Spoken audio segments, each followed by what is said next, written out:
In this video, we're going to talk about relative and absolute references. Now, we have a sales worksheet where we've totaled up the total sales of all these sales representatives.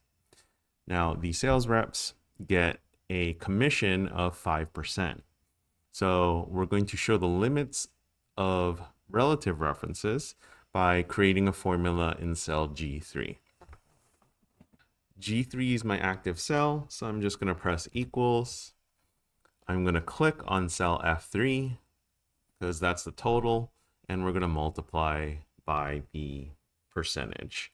So I'm going to type an asterisk and then click on the 5%. And at this point, I'm going to press Ctrl Enter because I want to keep that cell selected.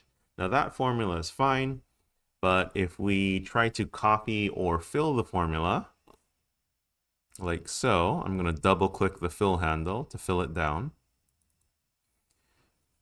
You can see it doesn't come out quite right. Now, if we take a deeper look into our formula, we can see why that didn't work. Now, the original formula was F3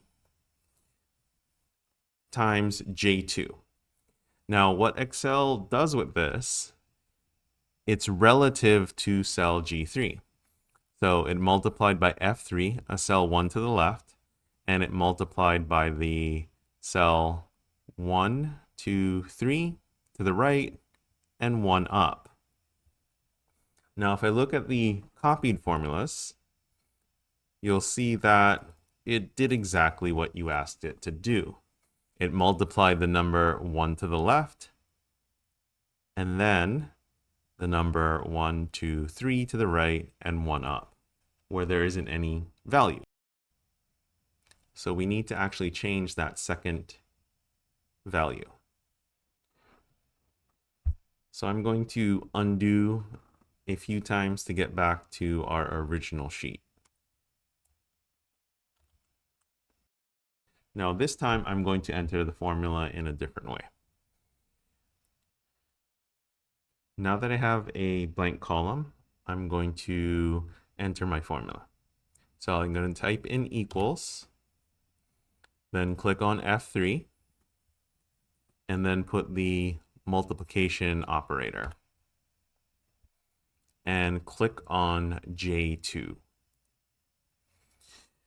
Now at this point, we're going to deviate and make this an absolute reference. Now, an absolute reference will have dollar signs in front of the column and in front of the row. Now, this will tell Excel you need to keep that value the same no matter where I put the formula. Now, quick way to do this, you can just press F4 on your keyboard and it will place the dollar signs.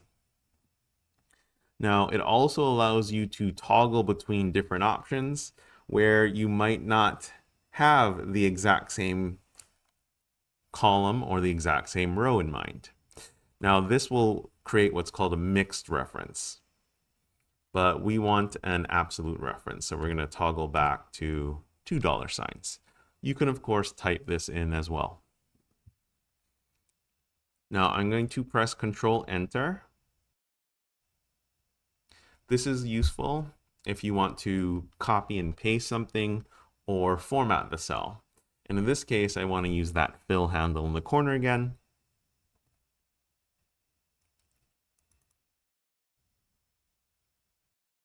So I double click the fill handle and everything fills down for the rest of the column.